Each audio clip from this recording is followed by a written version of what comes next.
In this video, I'll show you how to create an invoice in Wave Accounting. First, log into your Wave Accounting account and open the business you want to use. Next, go to Sales in the left sidebar and select Invoices. Now, click the Create an Invoice button to start a new invoice. Select the customer you want to bill, or choose Add a Customer if you need to create a new customer. After that, enter the invoice number, invoice date, and payment due date.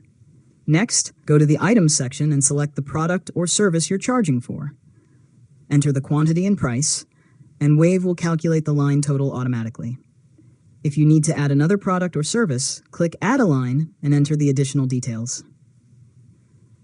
Now, review the subtotal, taxes, discounts, and total amount to make sure everything is correct. You can also add a memo or additional information for your customer if needed. After that, review the payment options and make sure the settings are correct for your invoice. Once everything looks good, click Save and continue to save the invoice. Finally, you can choose the option to send the invoice to your customer by email.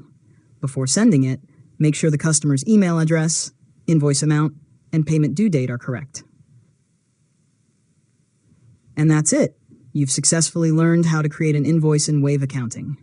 If you found this tutorial helpful, make sure to subscribe to LearnModelab for more tutorials.